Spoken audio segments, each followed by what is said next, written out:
Karena curiganya bukan di sininya, di pengaturan deteksi multi view-nya.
Ini.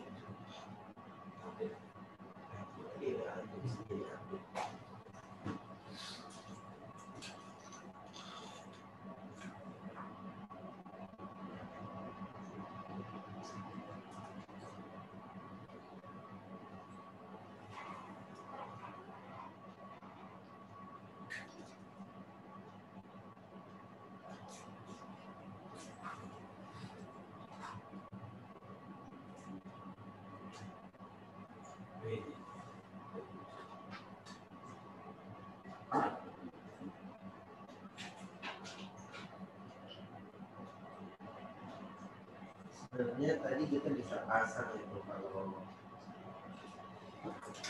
kalau itu nyalakan di samping Ustadz bisa Ustadz nengok, tapi tidak harus ada kabelan. Kalau masalah kayak gini tinggal nyalakan di situ ini.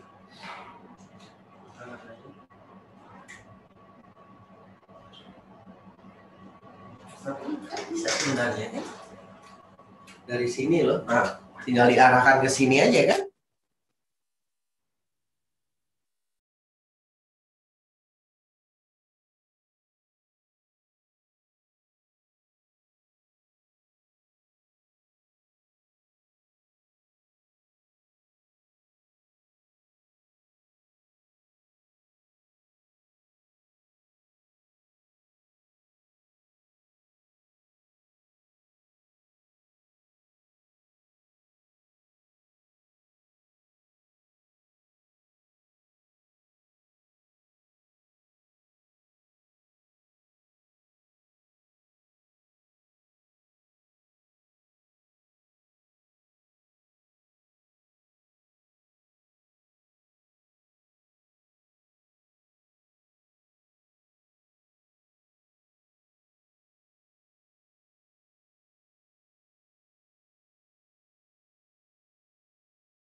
Assalamualaikum.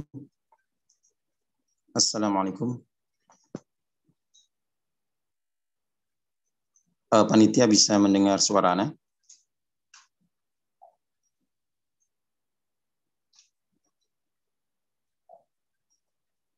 Baik, jazakumullah khairan. Alhamdulillah.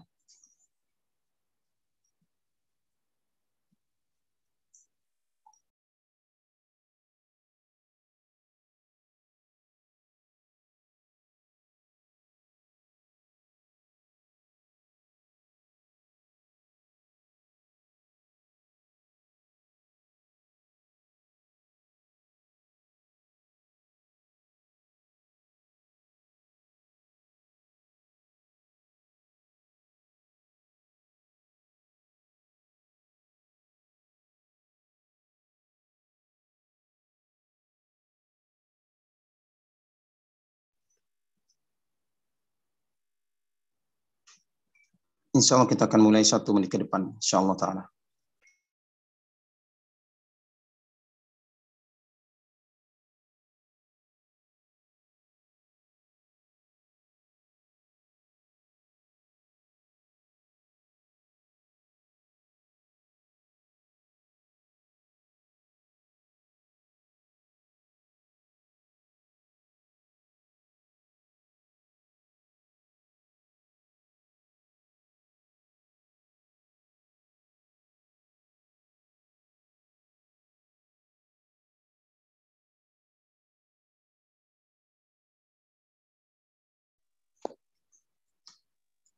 Bismillahirrahmanirrahim. Assalamualaikum warahmatullahi wabarakatuh. Alhamdulillah. Alhamdulillahi rabbil alamin. Wassalatu wassalamu ala nabiyyina al-mursalin wa ala alihi wa sahbihi ajma'in. Allahumma salli wa sallim ala nabiyyina Muhammad wa ala ali Muhammad kama sallaita ala Ibrahim wa ala ali Ibrahim innaka Hamidum Majid. Amma ba'du. Fa ya ayyuhal musyahidin al-kiram, para pemirsa, mahasiswa, mahasiswi International Open University yang dimuliakan oleh Allah Ta'ala, para pemirsa SNTV, serta kaum muslimin dan muslimat yang mengikuti kegiatan ini. Alhamdulillah, insya Allah pada kesempatan yang berbahagia ini, pada siang hari ini, bersama-sama kita akan merenungi, mentadaburi ayat-ayat yang terdapat dalam surat Al-Asr bersama pemateri kita Al-Ustadz Abu Fairuz MA Hafizahullah Ta'ala. Adapun susunan kegiatan kita Live Talk Muhadarah pada siang yang berbahagia ini merupakan hasil kerjasama antara student komite IOU Indonesia bersama dengan SNTV Batam, dan tentunya kita mengharap dan memohon kepada Allah Ta'ala agar kegiatan ini menjadi kegiatan yang Allah Ta'ala berkahi dan Allah Ta'ala ridhoi. Nah, adapun susunan acara yang akan kita lalui pada kesempatan Live Talk Muhadarah pada siang yang berbahagia ini, yang pertama ini pembukaan, kemudian nanti ya disusul dengan materi yang langsung disampaikan oleh Al-Ustadz Abu Fairuz MA sampai pada pukul 13.45. Setelah itu nanti akan disusul dengan tanya jawab, dan di sela-sela tanya jawab nanti akan ada kuis ya, dan juga akan ada jaizah hadiah bagi audiens yang bisa menjawab kuis yang disampaikan oleh Ustadz ya dengan benar. Maka daripada itu kepada audiens agar bisa memperhatikan dengan seksama, subhanallah. Nah, adapun sekilas tentang pemateri kita, beliau adalah Al-Ustadz Abu Fairuz Ahmad Ridwan LCMA. Beliau lulusan Jami'ah Islamiyah Madinah, dan juga beliau juga lulusan Jami'ah Al-Alamiyah Mediu Malaysia. Ya, beliau merupakan dai yang berada di Batam dan berdomisili di Batam. Ya, beliau juga pengisi tetap program-program kegiatan dakwah di Masjid Sabilun Najah yang disiarkan langsung oleh SNTV, dan juga beliau pemateri tetap ya yang ada di Roja TV ataupun Radio Roja. Nah, ini tentang sekilas tentang pemateri kita. Sebelum kita memasuki materi inti, yakni kajian ya renungan tafsir daripada surat Al-Asr. Terlebih dahulu kita sapa Ustadz kita untuk mengetahui kesiapan beliau. Assalamualaikum Ustadz. Assalamualaikum Ustadz.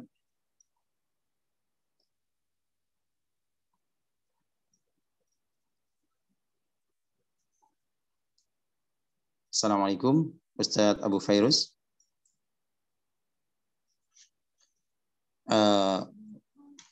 Karena Ustadz kita belum ada respon ya. Jadi ikhwah yang Allah Ta'ala muliakan.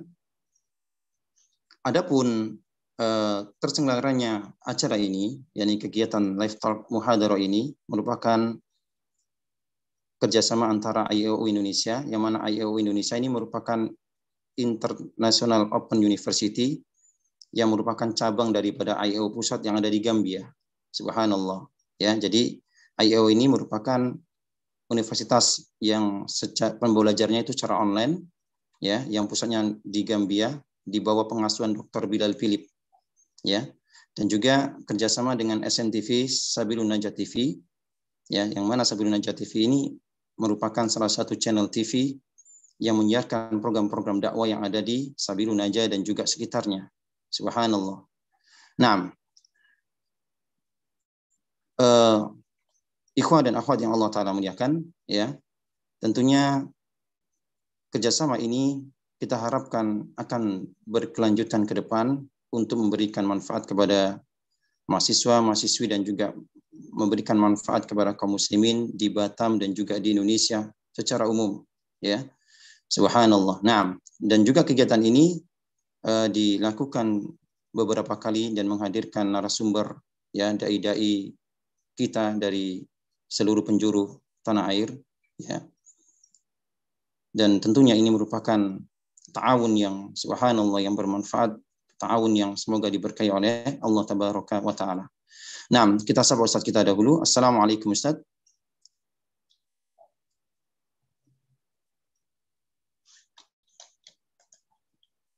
Assalamualaikum.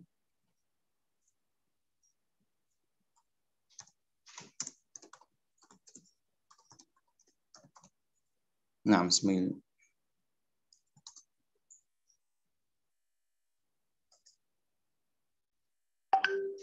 Mic beliau masih off ya. Mic Ustadz masih off. Nah.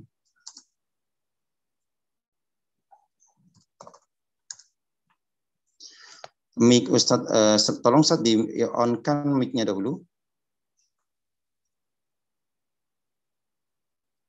Assalamualaikum.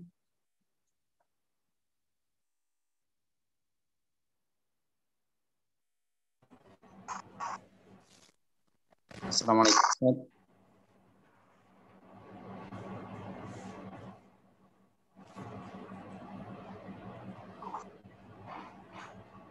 Assalamualaikum.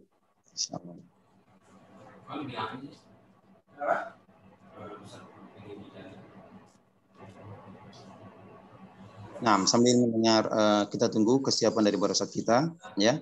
Bagi ikhwan dan akhwat yang nanti ada pertanyaan, ya silakan nanti disampaikan yang berkenan dengan materi tentunya, ya. Baik, pertanyaan insya Allah nanti kita buka, mungkin bisa langsung, ya, ataupun melalui tulisan yang bisa disampaikan langsung diketik di komen, ya. Dan nanti insya Allah akan ada hadiah khusus, ya, subhanallah, ada hadiah khusus bagi para audien yang bisa menjawab pertanyaan yang akan disampaikan oleh Ustadz kita. Nah, Assalamualaikum Ustadz.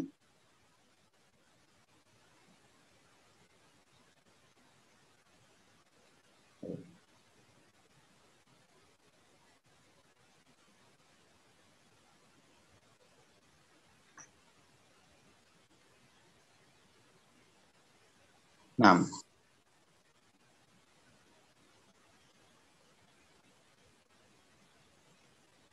sambil menunggu kesiapan Ustadz kita, ya, ikhwan dan akhwat yang Allah Ta'ala muliakan. Nah, insyaallah.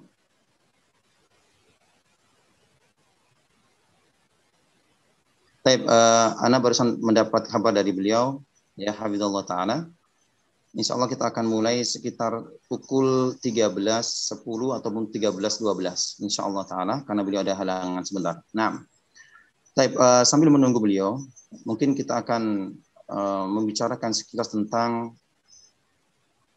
International Online University ataupun universitas yang berbasis online yang berada di Indonesia. Dan yang berada di Indonesia ini merupakan cabang daripada IOU pusat yang ada di Gambia, ya.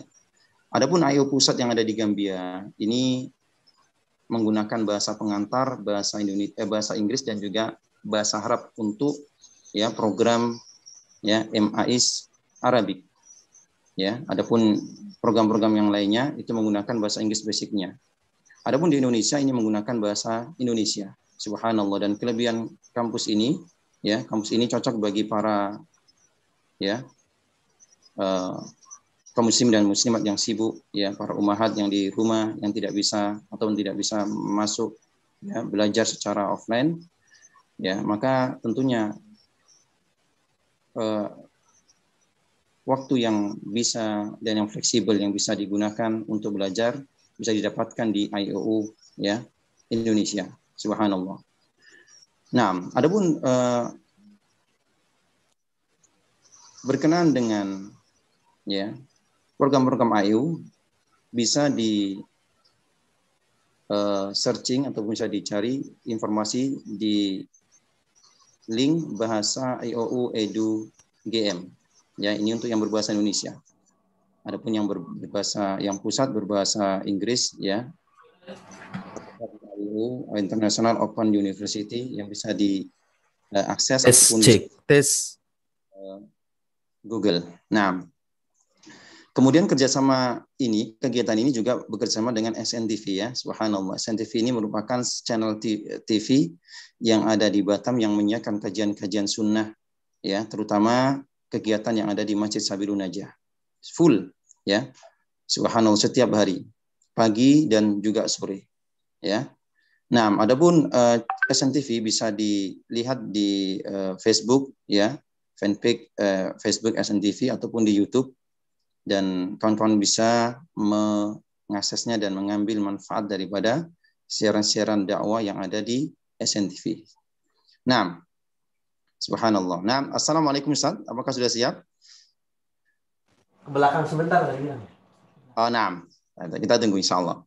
Nah, sambil menunggu Ustaz kita, ya, di layar, ya, panitia telah mengunggah link-link, ya, yang berhubungan dengan IOU, ada International Open University Pusat yang ada di Gambia, ya, banyak dapatkan ya profil serta informasi. Halo, assalamualaikum. Nah, waalaikumsalam. Afan, ini dari kru SNTV. Tadi Ustadz sudah datang, tapi beliau minta izin ke belakang sebentar. Baik, nah kita tunggu ya, insya Allah. Nanti kalau sudah siap, silakan menghubungi kita langsung ya. Nah, Ustadz. Baik, insya Allah. Nah, ikhwan dan akhwat yang Allah Ta'ala muliakan, ya, sambil menunggu Ustaz kita akan berbicara tentang IOU, ya, sekalian promosi. Baik, di situ banyak program-program ataupun jurusan-jurusan yang mungkin diminati ya. Ada Arabic language, ya, bahasa Arab, ada Islamic economic, ya, ekonomi Islam, ya, dan juga ada bisnis administrasi, Islamic study, ya, dan juga yang lainnya ada pendidikan education, psikologi, Quran, ya, dan juga IT. Subhanallah, ya. Jadi bagi kawan-kawan mungkin ini bisa di share ataupun bisa diceritakan ya ke kawan-kawan yang sekiranya berminat dan sekiranya ingin untuk mencari ilmu, melanjutkan studi, tapi mungkin tidak memiliki waktu, ya. Nah, rasa IOU ini sebagai salah satu solusi, subhanallah, ya, solusi bagi kawan-kawan yang mungkin sibuk, ya, subhanallah. Dan kita lihat situ kurikulum tertata rapi, ya, kurikulum tertata rapi pada setiap semester ada subjek-subjek ataupun mata kuliah yang diajarkan, ya.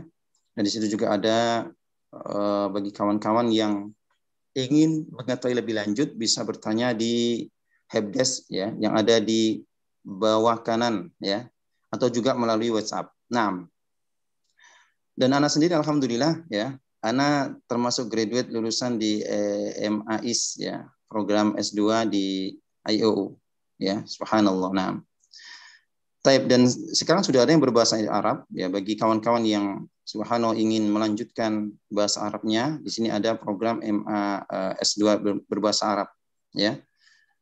Taib. Nah, subhanallah. Adapun live talk kita yang menjadi kegiatan rutin daripada student committee ya, ini menghadirkan pertama yakni narasumber dari TA ataupun tutor asisten ya, semacam asisten dosen yang ada di Indonesia, dan juga menghadirkan para asatid ya Indonesia, asatid yang ya berdakwah di penjuru tanah air kita ya, di antaranya ustaz kita, pemateri kita yang akan hadir pada siang hari ini insyaallah taala. Beliau minta izin untuk ditunda dulu karena beliau berhalangan. Insyaallah kita akan tunggu ya. Nah, subhanallah. Nah, ini sekilas tentang SNTV ya bagi kawan-kawan. Inilah SNTV, program-program SNTV ya.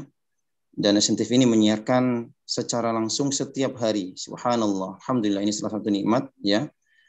Ya, siaran langsung setiap hari program-program kegiatan daripada ya dakwah yang ada di Sabilun Najah, Masjid Sabilun Najah ya. Dari pagi ba'da subuh dan juga ba'da maghrib ya. Subhanallah. Nah. Jadi kawan-kawan yang ingin mendapatkan atau menambah ya khazanah keilmuan Islam, silakan mengunjungi SNTV ataupun ya channel IU ya, dan juga Ustaz Abu Fairuz juga memiliki insyaallah Ustaz kita sudah bersedia. Tafadhal kita sabar dulu. Assalamualaikum Ustaz. Waalaikumsalam warahmatullahi wabarakatuh. Kaifa hal Ustaz? Nabda Bikhair insyaallah. Insyaallah tabaraka taala.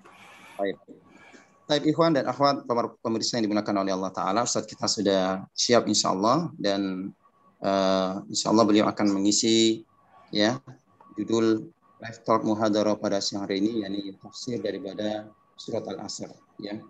Dan insyaallah kita sampai pada jam 13.50 Ustaz ya.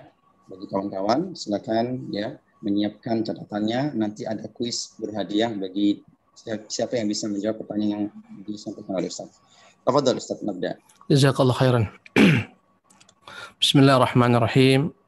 Innal hamdalillah nahmaduhu wa nasta'inuhu wa nastaghfiruhu wa nastahdihi wa natubu ilaih wa na'udzu billahi min syururi anfusina wa sayyiati a'malina.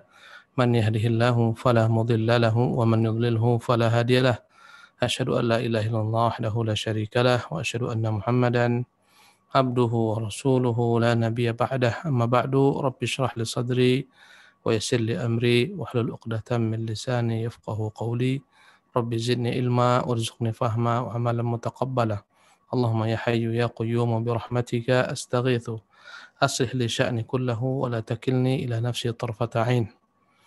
Para al-ikhwatul musyahidun, at-tullab, hafizakumullah jami'an. Alhamdulillah, senang sekali pada siang hari ini dapat dipertemukan dengan saudara-saudariku sekalian, dan semoga Allah Jalla wa'ala senantiasa memberikan kepada kita bimbingan taufik, hidayah dan inayah, dan mewafatkan kita di atas kebaikan insyaallah tabaraka ta'ala. Sebagaimana yang telah dijanjikan, bahwasanya pada siang hari ini kita akan membahas surat dalam Al-Quran Al-Karim, yaitu surat Al-Asr, dan kita bermohon kepada Allah Jalla wa'ala dengan nama-namanya yang maha indah dan sifat-sifatnya maha tinggi, semoga Allah mudahkan kita untuk memahami apa yang terkandung dalam surah Al-Asr ini. Al-ikhwatu hafizakumullah jami'an. Baiklah, kita akan mulai. A'udzubillahi minasyaitonir rajim. Bismillahirrahmanirrahim. Wal 'asri. Innal insana lafi khusrin illa alladhina amanu wa 'amilus salihati wa tawasaw bil haqqi wa tawasaw bis sabr. Para ikhwah yang dimuliakan oleh Allah Subhanahu wa taala, adapun Al-Asr digolongkan oleh para ulama ke dalam surat-surat Al-Makkiyah. Dalam Al-Quran, para ulama-ulama membagi Al-Quran Al-Karim ya, kapan turunnya, menjadi dua bagian. Ada namanya ayat-ayat Makkiyah dan ada namanya ayat-ayat Madaniyah. Ayat-ayat Makkiyah adalah ayat-ayat yang diturunkan sebelum hijrah, meski tidak di Mekah. Ya, sebagian ayat-ayat itu turun setelah hijrah. Ketika di Arafat, contohnya al-yawma akmaltu lakum, itu digolongkan ke dalam ayat-ayat Madaniyah meskipun dia turun di Mekah. Jadi Makkiyah adalah ayat-ayat yang diturunkan sebelum hijrahnya Nabi SAW. Baik dia turun di Mekah ataupun turun di tempat-tempat lain di perjalanan Nabi SAW. Ya. Adapun yang kedua namanya adalah ayat Madaniyah. Al-Madaniyah adalah ayat-ayat yang diturunkan Allah Subhanahu wa taala setelah hijrahnya Nabi yang mulia sallallahu alaihi wasallam ke kota Madinah. Meski dia diturunkan bukan di Madinah. Inilah penjelasan tentang makna Makkiyah dan Madaniyah. Adapun surat Al-Asr sendiri, kebanyakan para ahlu tafsir mengatakan Al-Asr adalah surat Makkiyah yang diturunkan di kota Makkah sebelum hijrahnya Nabi yang mulia sallallahu alaihi wasallam. Meskipun ada sebagian ulama-ulama tafsir bahkan diriwayatkan daripada Ibnu Abbas mengatakan Al-Asr adalah surat Madaniyah, artinya diturunkan setelah hijrahnya Nabi sallallahu alaihi wasallam. Tapi kebanyakan ulama mengatakan Al-Asr adalah surat Makkiyah yang digolongkan ke dalam surat-surat diturunkan sebelum Rasulullah hijrah ke kota Madinah, dan mereka perkuat dengan kisah yang terjadi dengan Amr bin As, salah seorang sahabat Nabi SAW. Ketika Amr bin As sebelum dia memeluk Islam, ya, ketika terjadi perundingan damai antara kaum muslimin dan penduduk Mekah, Amr bin As berjalan sampailah dia di satu tempat yang bernama Yamamah, Al-Yamamah. Dan di sana ada seorang yang mengklaim dirinya Nabi, yaitu Musailimah atau Musailimah Al-Kadzab. Ketika Amr bin As sebelum dia masuk Islam, ya, dan dia ketika berjalan sampailah dia di negeri Bani Hanifah yang disebut dengan nama Al-Yamamah. Dan Amr bin As adalah sosok yang dikenal oleh bangsa Arab karena dia adalah orang yang begitu cerdasnya, ya, pintar, jago melobi dan segala macam kelebihan lainnya, dan pemimpin. Ketika mereka berdua bertemu, maka bertanyalah ketika itu Musailimah kepada Amr bin As, "Madza nazala ala sahibikum?" Apa yang telah turun atas sahabat kalian, maksudnya Muhammad SAW. Apa ayat yang paling terakhir turun kepada Nabi kalian dalam waktu-waktu ini? Kata Amr bin As, dan dia belum masuk Islam, tapi dia hafal. Dia katakan ada, itu surat Al-Asr.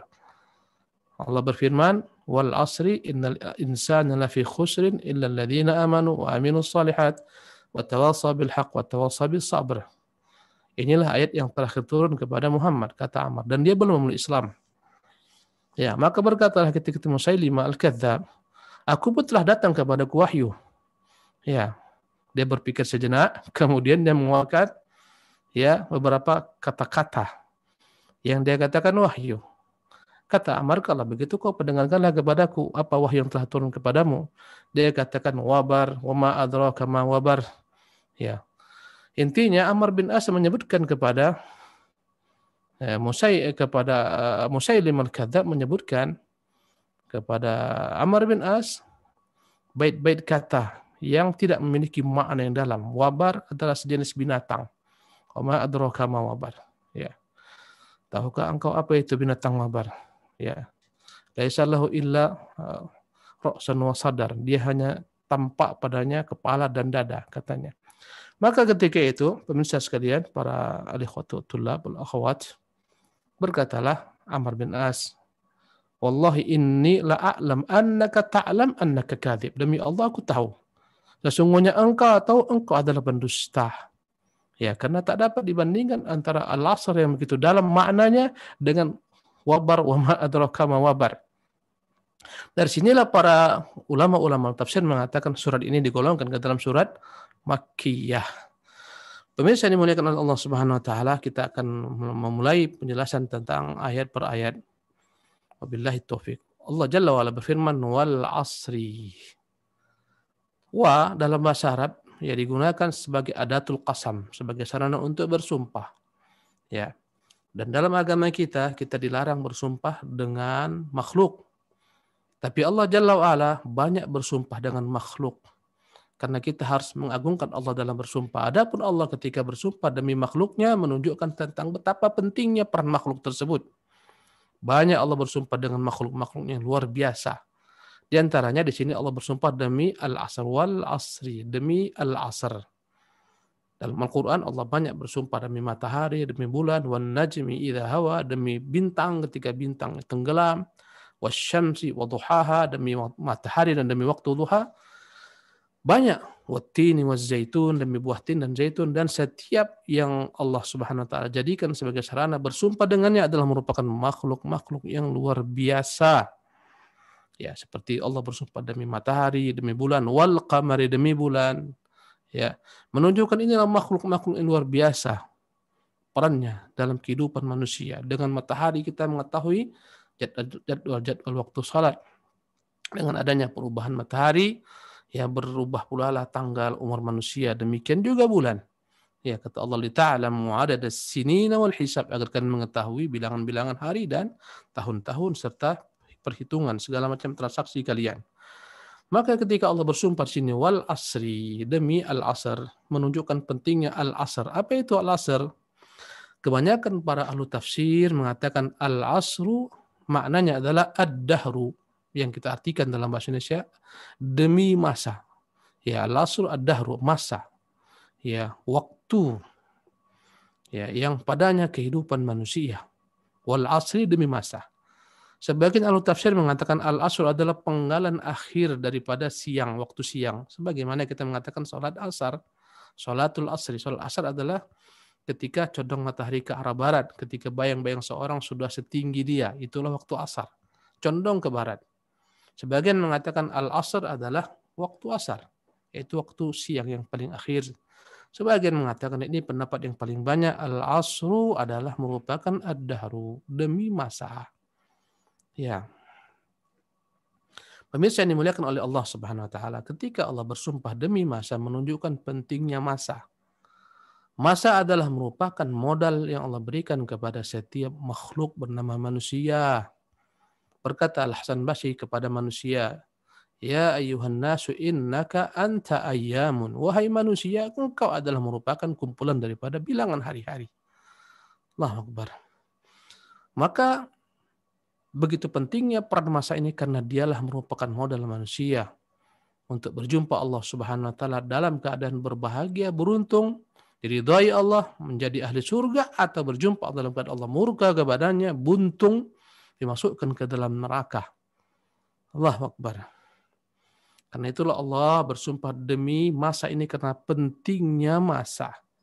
Dan banyak Allah menyebutkan penggalan-penggalan waktu lain menunjukkan semua waktu ini begitu penting bagi manusia. Wal-laili, demi waktu malam, wad-duha, demi waktu duha.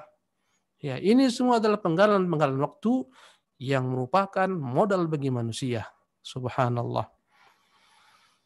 Jadi orang yang cerdas adalah orang yang dapat menggunakan modal yang Allah berikan ini untuk menyemai benih-benih kebaikan. Ya, orang yang merugi adalah orang yang menyia-nyiakan umurnya, masanya, waktunya, sehingga habis masanya dan dia tidak mengumpulkan kebaikan, tidak menyemai kebaikan. Perumpamaannya para tulab hafizakumullah jami'an. Perumpamaannya bagikan seseorang yang dia itu kaya raya dan dia membelikan 3 toko yang begitu besarnya. Dia berikan kepada si A, dia katakan ini toko, silahkan kau ambil. Ya, kuberikan kepadamu waktu 1 tahun. Kembangkan usaha dalamnya. Ini toko, dalamnya segala macam aset, ya, ada segala macam barang. Nah, ini kuncinya, silahkan kau kembangkan. Ya, silahkan sepandai-pandaimu kau kembangkan. Minimal jam kerjamu 8 jam. Kau masuk jam sekian, keluar jam sekian. Kemudian dia berkata kepada si B, wahai fulan, ini kuncinya, inilah dalamnya toko, lengkap dengan segala macam. Ya, barang-barang yang kau mau perjualbelikan, ini kuncinya, ambil. Waktu bekerja 8 jam minimal.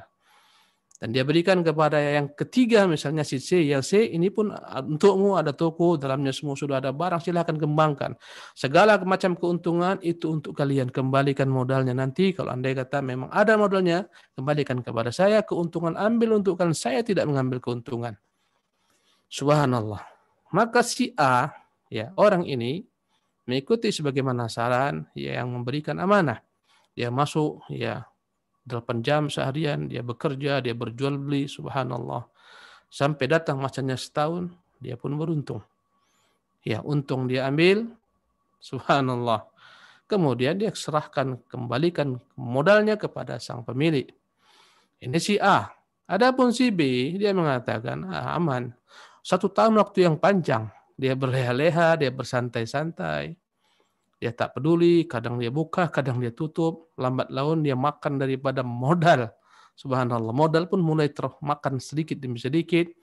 Habis masanya setahun, dia gulung tikar, dia tumpur, tak ada keuntungan, bahkan semua modal habis. Adapun si C, subhanallah, dia bekerja dengan sungguh-sungguh. Ya, ketika pemilik mengatakan minimal kerja kau 8 jam, dia kerja lebih daripada 8 jam. Mungkin sahabat-sahabatnya buka di jam 8 pagi, dia buka mungkin di jam 6 pagi. Sahabat-sahabatnya mungkin pulang di jam 5 sore, dia mungkin pulang jam 9 malam. Subhanallah, hari-hari libur pun dia kembangkan usahanya ini.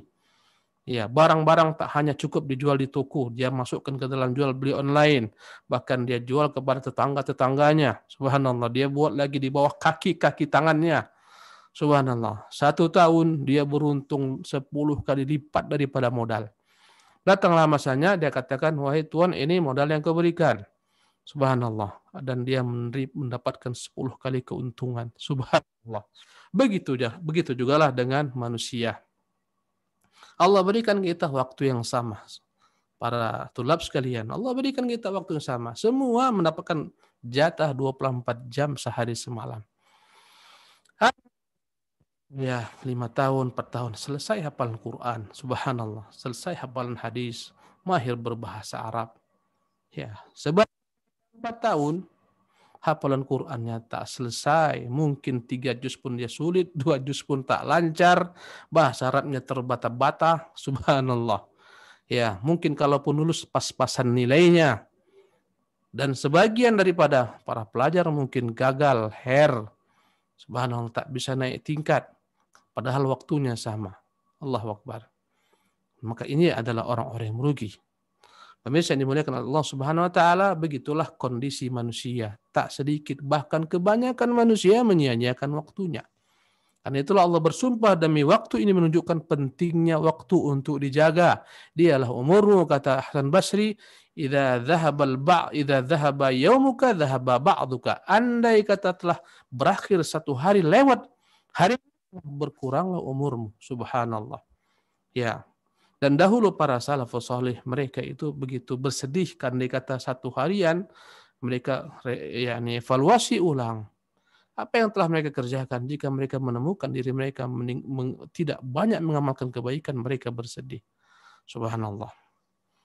Dan Nabi yang mulia SAW mengatakan, la tazulu qadama 'abdin yaumal qiyamati hatta yus'ala an arba'. Tidaklah kaki manusia bergerak dan riwayat lainnya untuk melintasi as-sirat kecuali Allah akan tanyakan kepadanya 4 hal. An umrihi fima afnah. Allah akan tanyakan tentang umurnya. Untuk apa dihabiskan? Wa an syababihi fima ablah. Allah akan tanyakan masa mudanya yang begitu energik. Sekarang mahasiswa dalam keadaan masa muda yang dia dapat mengerjakan segala aktivitas. Ya. Allah akan tanyakan fima ablah, untuk apa dihabiskan masa mudanya? Apakah untuk berhura-hura? Sebagian dari pelajar sibuk tenggelam dalam game online. Subhanallah. Ya, tak sedikit pelajar yang lalai. Ketika daring belajar melalui jaringan online, tak sedikit yang mereka lalai. Ya, pulang balik dari pagi sampai sore, mungkin 2/3 waktunya untuk main game online. Mungkin 2/3 waktunya untuk chattingan dengan teman-temannya, WhatsAppan, ya, membuka status dan segala macam, dan sebagian bermaksiat iyadzan billah. Maka inilah orang-orang yang merugi. Kata Nabi SAW, ya, wa an malihi min aina iktasabahu fima anfaqah. Allah akan tanyakan hartanya dari mana dia peroleh, kemana dia tempatkan. Wa an ilmihi fima amila bih. Dan Allah akan tanyakan dia tentang ilmunya. Apa yang dia lakukan dengan ilmunya? Apakah dia amalkan ilmunya? Maka jemaah sekalian, hendaklah setiap orang benar-benar mengerti betapa pentingnya arti waktu bagi kehidupan manusia. Dan jeritan orang-orang di neraka jahanam sana adalah jeritan yang mereka sesali karena waktu-waktu yang mereka sia-siakan. Ya hasrata ala ma farrattu fi jambillah. Aduhai, alangkah meruginya diriku. Banyak perkara-perkara waktu yang kusia-siakan dalam rangka berbuat taat kepada Allah. Wa in kuntu laminas sakhirin. Bahkan aku dahulu mengolok-olok agama Allah Subhanahu wa taala. Rata-rata penyesalan orang adalah waktu. Bahkan waktulah yang membuat Anda menjadi orang alim. Ya, waktu yang Anda sia-siakan membuat Anda tetap dalam kejahilan. Tak akan pernah ada orang alim besar kecuali mereka adalah orang yang memang begitu bijaknya dalam memanajemen waktunya. Jadilah mereka orang alim besar. Tak sama, semua manusia berbeda-beda. Disebutkan Syekh Islam Taimiyah rahimahullah, ketika masih berusia kecil dia telah menghafalkan Quran. Ketika masih berusia antara 5 sampai 7 tahun dia kemana-mana membawa lauh. Ya, kalau sekarang anak-anak membawa handphone kemana-mana, Ibnu Taimiyah membawa semacam batu untuk menulis berbagai macam faedah-faedah ilmu.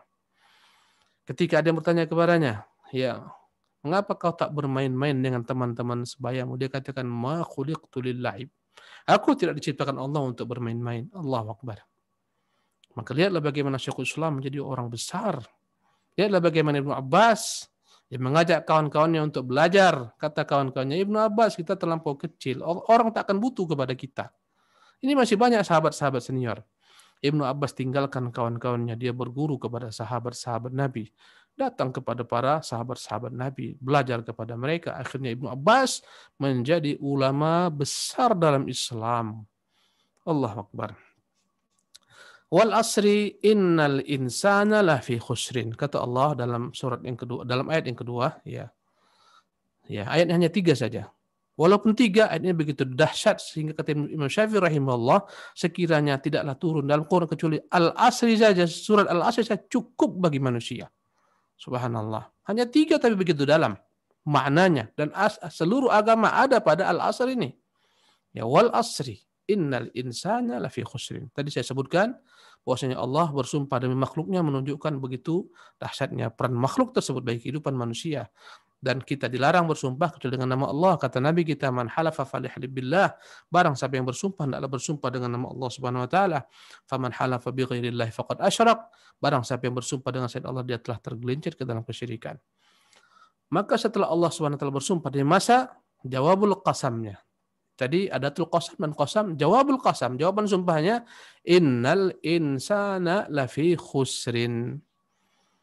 Inna dalam bahasa Arab adalah merupakan huruf taukid, huruf yang menekankan, dan dalam bahasa Arab perkataan itu jika tak butuh ditekankan tak perlu ditekankan, tapi ketika begitu besar peran perkataan tersebut ingin diketahui makna yang dalam, kadang-kadang ya didatangkan berbagai macam pengkuat bahasa namanya al-muakkidat. Dan kata-kata innal insana lafi khusrin dalamnya terdapat 3 muakkidat. Pertama huruf taukid inna al-insana, yang kedua lamut taukid lafi. Ya, innal insana lafi khusrin, benar-benar dalam kerugian. Pertama diperkuat dengan sumpah, yang kedua diperkuat dengan harfut taukid.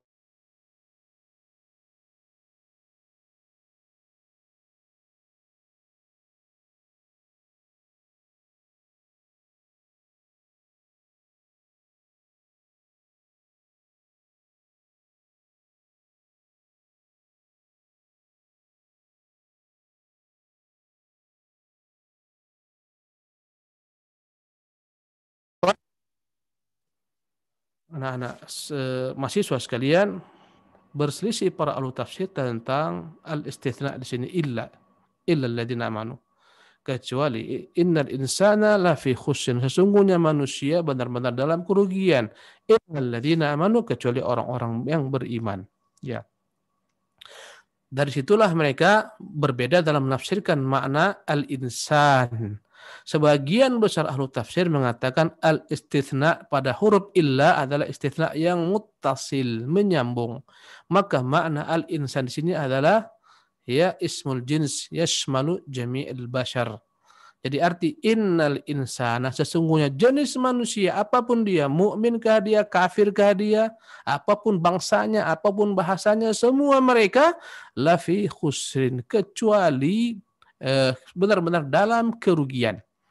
Setelah itu disebutkanlah pengecualiannya, illal ladzina amanu, kecuali orang-orang beriman dan seterusnya. Karena itulah kata mereka illa di sini muttasil. Antara kata-kata wa innal insana lafi khusr illa ladzina amanu menyambung. Ya. Dan ini kebanyakan pendapat daripada ahlu tafsir. Maka mana al-insan, manusia adalah jenis manusia. Semua jenis manusia itu merugi. Apapun agamanya, apapun bahasanya, apapun etnisnya, semua manusia merugi. Sebagian ahlu tafsir mengatakan illa munqati, artinya terputus, tak ada kaitan antara ayat yang kedua dan ketiga. Innal insana lafi khusr illa alladziina amanu, tak ada kaitannya. Maka makna al-insan di sini bagi mereka ya adalah al-kafir. Sesungguhnya manusia maksudnya adalah al-kafir. Orang-orang kafirlah mereka yang benar-benar merugi. Ya, ketika ditafsirkan illa di sini sebagai ya adatul istitsna al-munqati. Ya, maka dikatakan sesungguhnya orang kafir itu merugi. Innal insan, al-insan maksudnya al-kafir la fi khusr, benar-benar dalam keadaan merugi. Subhanallah. Pemirsa yang dimuliakan oleh Allah Subhanahu wa taala, jemaah sekalian, anak-anak mahasiswa yang dimuliakan oleh Allah Subhanahu wa taala. Apa arti la fi khusrin? Ya. Sebenarnya bisa dikatakan innal insana khasirin, sesungguhnya manusia merugi. Ya. Khasra dipakai di sini kata-kata ya la fi khusrin. Huruf jar la fi khusrin. Kata para ulama tafsir, la fi khusrin menunjukkan asyumul. Sesungguhnya manusia benar-benar di dalam kerugian, artinya ya diliputi kerugian dari berbagai macam sisi dan bentuk. Manusia merugi. Ya, la fi khusrin. Benar-benar dirinya di dalam kerugian. Bukan sekadar merugi, tapi di dalam kerugian dari semua sisi, ya, membuat dia benar-benar merugi. Inilah makna la fi khusrin. Subhanallah. Dan jemaah yang dimuliakan Allah Subhanahu wa taala, kerugian yang dimaksudkan dalam Al-Qur'an bukan kerugian yang berkaitan dengan harta atau tahta atau kuasa. Tidak. Kerugian dalam Al-Qur'an hakiki adalah kerugian di negeri akhirat. Subhanallah. Merugi di hari akhirat, itulah kerugian yang dimaksudkan dalam Al-Quran. Qul innal khasirin alladzina khasiru anfusahum wa ahlihim yaumal qiyamah. Kata sungguhnya orang-orang merugi itu adalah orang-orang yang merugi diri mereka. Ya, dan keluar di hari kiamat. Inilah kerugian yang hakiki. Orang selalu mengidentikan kerugian hanyalah yang berkaitan dengan harta. Ketipu, rugi, ya, uangnya hilang, rugi, modalnya habis, rugi. Quran tidak berbicara tentang perkara harta, karena bukanlah harta segala-galanya dalam hidup manusia ini. Kerugian hakiki adalah orang-orang yang Allah Subhanahu wa taala haramkan surganya, haramkan melihat wajahnya. Inilah orang-orang yang merugi. Siapakah orang-orang beruntung menurut konsep Al-Quran? Orang-orang beruntung adalah orang-orang yang beruntung kelak di negeri akhirat sana. Subhanallah. Kata Allah, faman zuhziha 'anil nar, barang siapa yang dijauhkan dari neraka, wa udkhilal jannah, dan dimasukkan ke dalam surga, faqad faz, maka dialah orang-orang yang beruntung. Beruntung itu ketika Anda meletakkan kedua kaki Anda di surga, itulah keberuntungan yang hakiki. Dan itulah yang harus dipersiapkan sejak dini para mahasiswa yang dimuliakan oleh Allah Subhanahu wa taala. Setelah Allah menyebutkan bahwasanya jenis manusia itu semuanya merugi, maka Allah kecualikan di sini yang keluar daripada kerugian. Ada 4 karakter yang keluar daripada kerugian. Illal ladzina amanu, kecuali orang-orang yang beriman. Ini karakter pertama. Maka jika kau kagum dengan orang-orang kafir, kaya raya, hebat, punya pesawat, negeri kafir hebat, canggih, adidaya, tak perlu kau merasa kagum. Bukan itu keberuntungan. Itu hanyalah kenikmatan sesaat dalam kehidupan di dunia. Ya, yang kelak akan segera mereka tinggalkan. Tak usah kau sedih ketika Allah tidak berikan bagimu kenikmatan hidup sebagaimana mereka rasakan. Bahkan Nabi kita sendiri sallallahu alaihi wasallam Kadang-kadang terpaksa harus mengikat perutnya dengan batu karena kelaparan ketika masa paceklik dalam perang Ahzab. Subhanallah. Apabila engkau beriman, engkau beruntung. Meski engkau tak punya gemerlap dunia, jabatan dan harta. Perhatikanlah bagaimana Allah mengangkat Bilal bin Rabah dengan iman. Allah tenggelamkan Abu Lahab. Subhanallah.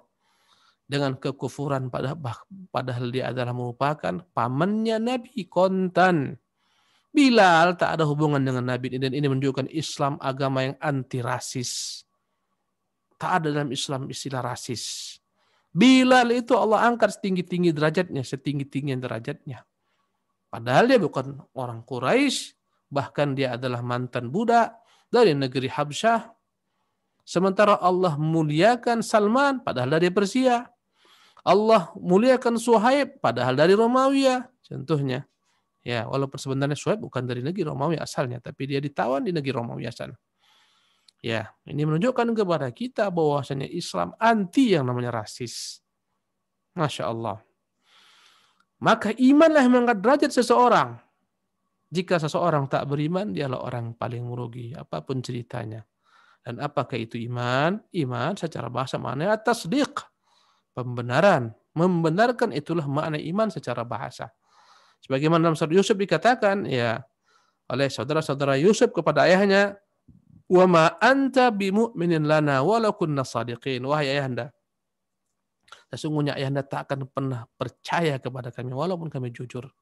Ketika mereka pulang tak bawa adik mereka Bunyamin, ya mereka katakan kepada ayahnya, ya, "Wa ma anta bimu'minin lana." Engkau tak akan pernah beriman dengan kami. Maksudnya tak pernah percaya dengan kami meskipun kami benar. Maka makna tasdik, makna al-iman adalah at-tasdik secara bahasa. Ya, membenarkan. Adapun dalam konsep kita Ahlussunnah, al-iman terdiri daripada 3 hal, qaulun bil lisan, ya, wa i'tiqadun bil janan, wa amalun bil arkan. Inilah 3 elemen iman. Perkataan dengan lisan, kemudian keyakinan dalam hati, diterjemahkan dengan amal oleh seluruh anggota tubuh. Ditambahkan ulama-ulama lainnya dengan 2 elemen lainnya. Yazidu bi ta'atir rahman, dia bertambah dengan berbuat ketaatan kepada Allah. Wa yanqusu bil isyan, dan dia akan berkurang dengan kemaksiatan. Ada 5 nun dalam perkara iman. Pertama adalah qaulun bil lisan, ucapan dengan lisan la ilaha illallah, wa i'tiqadun bil janan, diyakini dengan hati. Ya, untuk membedakan kita dengan orang munafik adalah keyakinan dalam hati. Orang munafik lisannya berkata-kata la ilaha illallah, hatinya tidak. Wa amalan bil arkan, diterjemahkan dengan segala macam amal saleh. Anggota tubuhnya ruku, sujud, bersedekah, berjihad, haji. Ya. Inilah dia namanya iman. Bukan sebagaimana kaum Murji'ah yang mengatakan iman hanyalah merupakan pembenaran saja atau ucapan belaka, tak ada hubungannya dengan amalan, sehingga mereka mengatakan orang setelah beriman amal tak berguna. Ya. Andai kata dia beramal tak akan menambah imannya, andai kata dia meninggalkan amal tak akan mengurangi imannya. Ini pendapat Murji'ah. Subhanallah. Karena itulah mereka sepilih dengan berbagai macam amal-amal saleh, tak peduli dengan berbagai maksiat. Adapun Sunnah mengatakan tidak. Ya, konsekuensi iman adalah beramal. Amal bagian daripada iman. Dan ciri-ciri iman itu yazidu bi ta'atir rahman, bertambah ketika kita berbuat taat kepada Tuhan Allah yang Maha Pemurah. Wa yanqusu bil isyan, berkurang dengan kemaksiatan. Jadi iman, perkataan, perbuatan, dan keyakinan yang bertambah dan bisa berkurang. Inilah sempurna iman menurut Ahlussunnah wal Jamaah. Adapun Khawarij punya konsep lain dalam perkara iman. Ya, Khawarij mengatakan iman satu bagian tak bertambah, tak berkurang. Jika ada sempurna. Jika dia ternodai dengan dosa besar, maka batallah iman. Ini konsep Khawarij yang berbeda dengan kita Ahlussunnah. Pemirsa yang dimuliakan oleh Allah Subhanahu wa taala, yang selamat, yang tak merugi, kata Allah yang pertama, illal ladzina amanu, kecuali orang-orang yang beriman. Cukupkah beriman? Tak cukup. Wa amilus salihat, dan beramal saleh. Dan inilah konsekuensi iman. Orang yang mengatakan beriman harus beramal saleh. Ya, kalau andai kata tak diikutkan antara iman amal saleh, maka ya sia-sialah keimanan. Tak ada keimanan tanpa amal. Kalau kau perhatikan dalam Al-Quran, Allah senantiasa seiringkan antara iman dan amal saleh dalam banyak ayat. Ya, menunjukkan bahwasanya amal itu bagian daripada iman. Kata Rasulullah, al-imanu qaulun wa amal. Iman adalah perkataan dan perbuatan. Apa yang dikatakan dengan amilus salihat, beramal amalan yang saleh? Maka dalam Islam amal saleh tidak akan pernah menjadi saleh kecuali terpenuhi padanya dua rukun. Yang pertama adalah ikhlas, diperbuat hanya untuk Allah Subhanahu wa taala semata. Yang kedua, akan dikatakan dia saleh ketika amalan tersebut sesuai dengan contoh Nabi yang mulia sallallahu alaihi wasallam. Andai kata engkau tawaf, tapi tawafmu 10 kali putaran, maka tak dikatakan amal saleh, karena engkau tidak mengikuti Nabi. Kau tambah 3 kali tawaf. Andai kata kau salat subuh, kau kurang yang menjadi 1 rakaat, tak dikatakan amal saleh, karena kau tidak mengikuti contoh Nabi SAW. Andai kata engkau haji karena ingin naik jabatanmu, tak dikatakan amal saleh. Dan inilah esensi daripada amal saleh. Terkumpul padanya ikhlas, terkumpul padanya mutaba'ah. Illal ladzina amanu wa amilus shalihat. Ya. Para mahasiswa yang dimuliakan oleh Allah Subhanahu wa taala. Dan dalam bab iman dan amal ini berbeda-beda ya manusia. Ada yang memiliki iman tapi kurang amal. Subhanallah. Dan iman sendiri menurut sebagian daripada ulama adalah merupakan hasil daripada proses ilmu. Karena itulah Syekh Muhammad bin Abdul Wahab ketika menjelaskan 4 kewajiban bagi manusia, maka kewajiban pertama adalah menuntut ilmu. Ya. Karena ilmu inilah akan menjadi proses sempurnanya iman. Karena orang yang beriman tak akan pernah ragu-ragu imannya ketika dia tegak di atas ilmu yang benar. Subhanallah. Oleh karena itulah para murid-murid sekalian, ya, tak akan pernah Anda mencapai iman tanpa ilmu. Karena itulah kewajiban pertama adalah ilmu. Kewajiban kedua setelah Anda berilmu adalah beramal. Maka surah Al-Asr ini dalamnya ada 4 hal. Pertama, kewajiban menimba ilmu yang dengannya akan sempurna iman. Kenapa bisa orang-orang murtad? Sebagian orang-orang diberikan fasilitas gratis, ya makanan gratis, diberi Indomie gratis, sekolah gratis. Akhirnya dia pindah agama. Jawabannya karena tak punya ilmu tentang Islam yang hakiki, tentang Allah, tentang Rasulnya. Akhirnya mereka murtad. Ini menunjukkan pentingnya ilmu. Ilmu itulah merupakan bahan bakar iman. Setelah engkau punya ilmu, tak akan pernah sempurna ilmumu tanpa engkau amalkan. Karena itulah setelah iman, amal. Sebagian orang-orang sibuk memiliki ilmu tapi tidak diamalkan. Ini penyakit ulama-ulama Yahudi. Mereka tahu kebenaran tapi tidak mereka amalkan. Bahkan sebagian daripada mahasiswa pun demikian. Ilmu banyak, hadis banyak hafal, ayat, tapi ilmunya tidak mendekatkan dirinya kepada Allah Subhanahu wa taala. Ini menunjukkan ilmunya ilmu yang tak berguna baginya. Karena membuat dia jauh daripada Allah Subhanahu wa taala, takut kepada Allah. Ilmu itu kita belajar, Anda sekalian belajar itu untuk menambah ilmu. Tujuan ilmu ditambah agar Anda kenal Tuhan, agar Anda dekat kepada Tuhan, agar Tuhan Anda meridhai Anda. Itulah guna kita masuk kuliah nih. Andai kata sekedar mengejar gelar, subhanallah, tak ada gunanya hari kiamat gelar. Ilmu adalah yang membuat engkau takut kepada Tuhanmu. Ya, berkata para sahabat, innamal ilmu al-khasyah. Ilmu itu yang membuat engkau takut kepada Tuhanmu. Mahasiswa juga, belajar juga, maksiat jalan terus. Subhanallah, hati-hatilah engkau. Ya, berkata salah seorang tabi'in, man fasada min ulama'ina fafihim syabahun bil yahudi. Di antara ulama-ulama kami yang rusak, maka dia meniru orang Yahudi. Yahudi punya ilmu tapi tidak beramal. Sebaliknya tapi tidak di atas ilmu, sehingga mereka banyak melakukan bid'ah, tersesatlah mereka sebagaimana ahlu ibadah. Karena itulah berkata salah seorang ulama tabi'in, wa man fasada min ubadina fa fihim syabahun bin nasara. Ahli ibadah kita yang rusak, mereka meniru kaum Nasara. Nasara beribadah tapi tak punya ilmu sehingga mereka tersesat. Yahudi banyak ilmu tapi tak punya amal. Subhanallah. Adapun orang-orang beriman, mereka lah orang-orang yang menggabungkan antara ilmu dan amal. Maka jemaah sekalian, yang keluar daripada kerugian pertama dia beriman, yang harus ditempuh dengan ilmu, yang kedua dia beramal saleh. Yang ketiga, jika kita perhatikan dua hal ini adalah merupakan hal yang menyempurnakan diri seseorang. Engkau ilmu dan amal. Setelah engkau dapat menyempurnakan ilmu dan amalmu, engkau memiliki kewajiban lain. Kau harus memenuhi hak orang lain.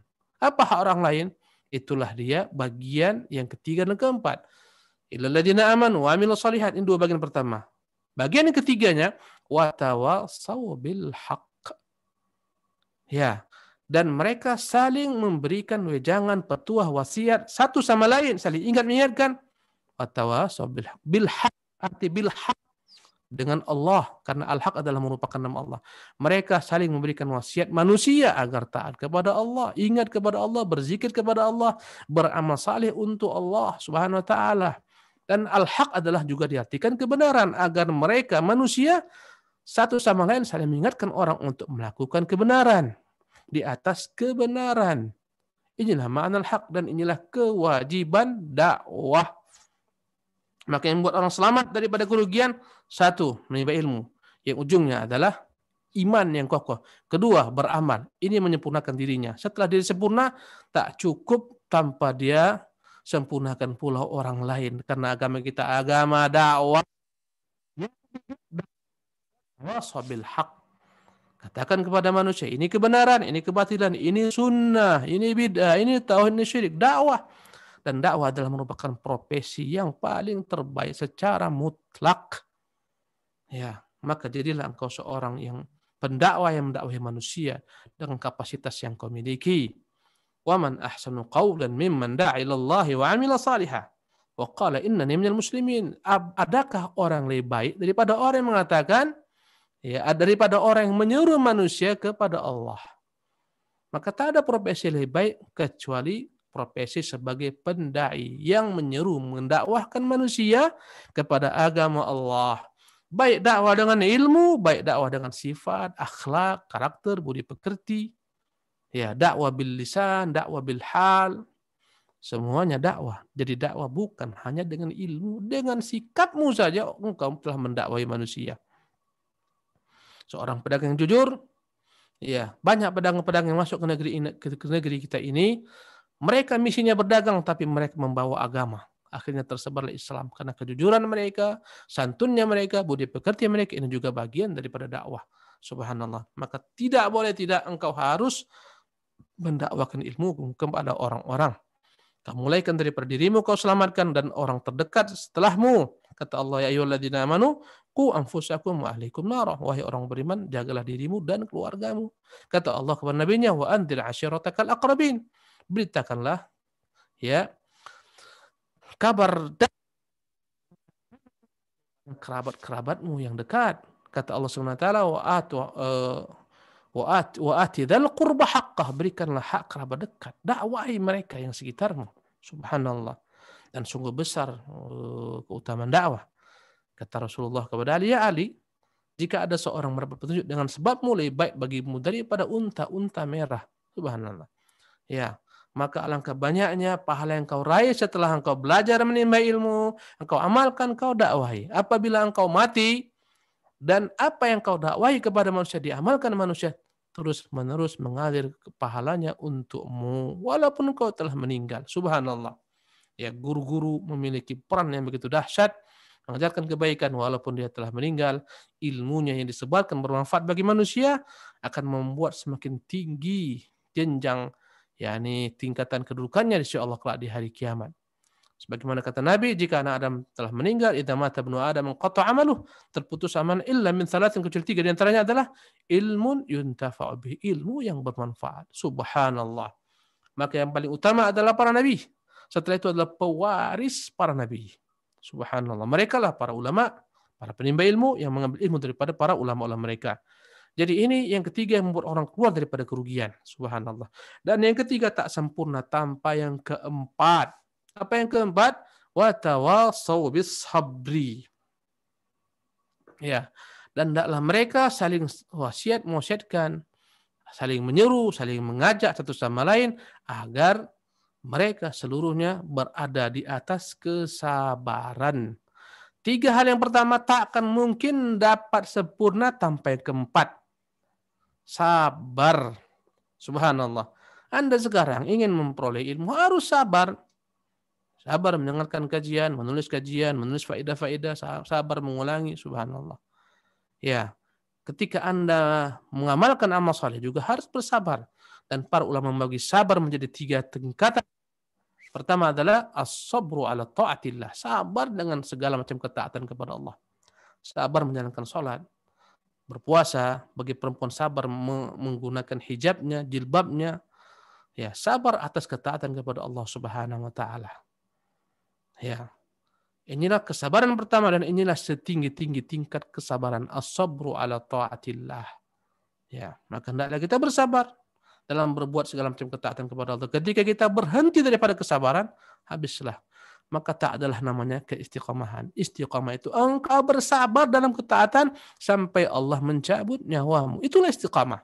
Ketika habis kebaikanmu. Innal ladzina qalu rabbuna Allah tsumma istaqamu tatanazzalu alaihimul malaikah. Sesungguhnya orang-orang yang berkata Tuhanku Allah kemudian istiqamah, kelak ketika akan meninggal turunlah kepadanya malaikat-malaikat yang beritakan berita gembira. Absyiru bil jannati allati kuntum ta'du, bergembira dengan surga yang janjikan. Maka inilah jenis kesabaran yang pertama, sabar dalam rangka berbuat ketaatan kepada Allah Jalla wa ala. Yang kedua, as-sabru an ma'siyatillah. Sabar ya, memelihara diri, menjaga diri untuk tidak bermaksiat kepada Allah Subhanahu wa taala. Lihatlah bagaimana sabarnya Yusuf alaihissalam. Disuruh oleh wanita yang begitu cantik, muda, energik, gesit, kaya raya, istri seorang jenderal kita bilang, Al-Aziz, menteri. Tapi dia takut kepada Allah Jalla wa'ala. Sabar Yusuf. Sabar Yusuf dengan menjauhkan perkara-perkara Allah haramkan. Innahu Rabbi ahsana mathwaya. Sesungguhnya dia adalah Tuanku. Dia telah berbuat baik kepada aku. Bagaimana aku berkhianat kepadanya? Yusuf bersabar. Laula an ra'a burhana Rabbi.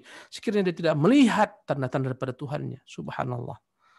Allah lindungi Yusuf dengan kesabarannya. Maka sabarlah kita dalam menjaga diri kita untuk tidak bermaksiat. Sabarkan matamu. Di tanganmu ada Android. Di kamar engkau sendiri, segala bisa kau bongkar, kau buka. Sabarkan. Bagaimana supaya engkau selamat daripada maksiat? Kau benar-benar tanamkan dalam dirimu firman Allah. Alam ya'lam bi anna Allah yara. Tidakkah dia mengetahui Allah melihatnya? Engkau melihatmu ketika engkau bermaksiat, maka sabarkan dirimu. Tundukkan pandanganmu, subhanallah. Adapun yang ketiga, jemaah sekalian, adalah as-sabru ala aqdarillah. Sabar dengan segala macam ketentuan takdir Allah. Sebagaimana sabarnya Ayyub. Ya, wa Ayyub idh nada rabbahu, dan ingatlah Ayub ketika dia berdoa kepada Tuhannya, Rabbi inni massaniya ad-durru wa anta arhamur rahimin. Tuhan, aku telah ditimpa ad-durru, penyakit membahayakanku, engkau loh sebaik-baik zat yang paling rahmat kepada hamba-hambanya. Sabarlah sebagaimana sabarnya Ayub. Subhanallah. Allah datangkan baginya ujian, kaya raya, punya anak yang banyak, istri. Allah ambil hartanya, Allah ambil anaknya. Allah berikan ujian berpenyakit dan Ayub sabar. Dan telah berkumpul 3 kesabaran para Nabi kita yang mulia SAW, Muhammad. Betapa sabarnya dengan ketentuan takdir Allah. Sejak kecil yatim piatu. Subhanallah. Punya anak-anak laki-laki Allah cabut nyawanya di depan matanya, Allah cabut. Kekasih hatinya Ibrahim ketika tersengal-sengal nafasnya. Betapa sabarnya Nabi SAW dengan berbagai macam ujian-ujian Allah berupa ketentuan Allah SWT. Sedang salat, tiba-tiba diletakkan di atas bahunya kotoran-kotoran unta, isi perut unta. Subhanallah. Ketika mendakwahi kaumnya di Taif, dilempari pakai batu. Allahu Akbar. Bahkan dia disantet, bahkan dia disihir. Sabar Nabi kita yang mulia SAW. Ala aqdarillah, menghadapi ketentuan takdir Allah SWT. Dan betapa sabarnya Nabi menjalani perintah-perintah Allah Jalla wa'ala. Betapa sabarnya Nabi menjauhkan segala macam larangan Allah. Sempurna 3 kesabaran para Nabi yang mulia SAW. Maka Anda jika ingin menjadi orang yang beruntung lepas daripada kerugian, sempurnakanlah ilmu Anda yang menjadi dasar iman yang kokoh dengan amal yang salih, kemudian dakwakanlah orang lain kepada ilmu dan amal, dan sabarlah atas 3 jalan tersebut. Sabar dalam menimba ilmu, sabar dalam menyampaikan ilmu dan berdakwah, sabar dalam menerapkan ilmu yang kau pelajari, sabar dalam menghadapi dakwah di tengah-tengah manusia ketika mereka menentangmu, mengusirmu, sebagaimana diperbuatkan Nabi yang mulia sallallahu alaihi wasallam. Jika engkau berhasil dengan 4 hal ini, engkau keluar daripada kerugian. Subhanallah. Para mahasiswa-mahasiswa yang dimiliki Allah Subhanahu wa taala, demikianlah materi yang dapat kita sajikan pada waktu siang yang penuh dengan keberkahan ini, yang waktunya begitu mepetnya dan begitu sempitnya. Mohon maaf jikalau Ustadz mungkin sebagian materi disampaikan dengan cepat. Semoga saja Allah SWT mudahkan seluruh mahasiswa untuk memahaminya. Aqulu qawli hadha wa astaghfirullah li wa lakum wa atubu ilaih wa sallallahu wa sallam wa barak ala abdihi wa rasuli Muhammad wa akhiru da'wana anil hamdulillahi rabbil alamin. Wassalamualaikum warahmatullahi wabarakatuh. Waalaikumsalam warahmatullahi wabarakatuh. Masya Allah, subhanallah, tabarakallah. Ternyata 3 ayat dari beras surat Al-Asr memang tidak cukup kita renungi dalam waktu 50 menit ataupun 1 jam.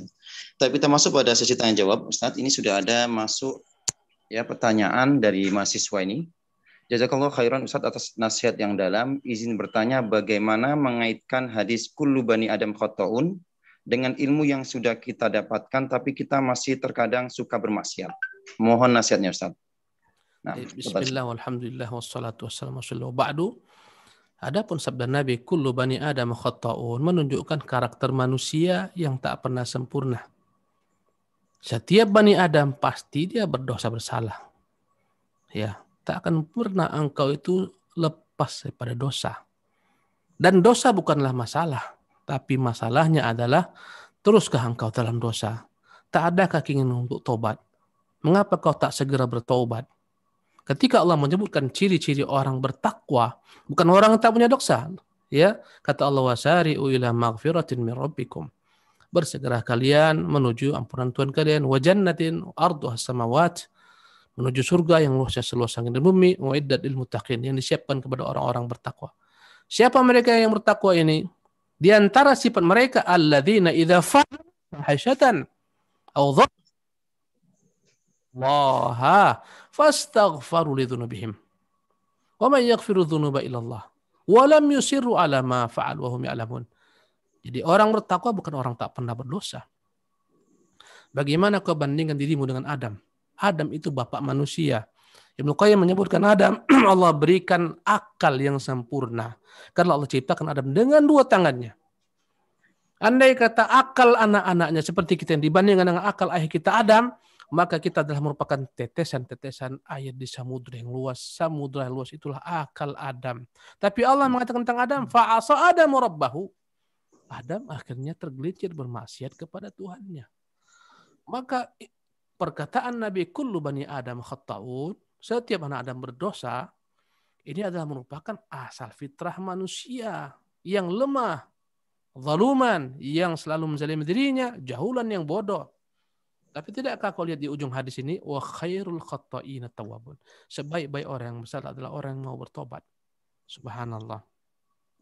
Tak ada orang yang selamat daripada maksiat. Namun hendaklah orang berusaha seketika bermaksiat. Ingat kata Allah dalam surah Al-Imran tadi, ya, walladzina idza fa'alu fahsyah. Mereka lah yang jika berbuat perbuatan keji, aw zalamu anfusahum, atau mereka menzalimi diri mereka, dzakarullah, seketika mereka ingat Allah, wastaghfaru lidzunubihim, seketika mereka minta ampun atas dosa mereka.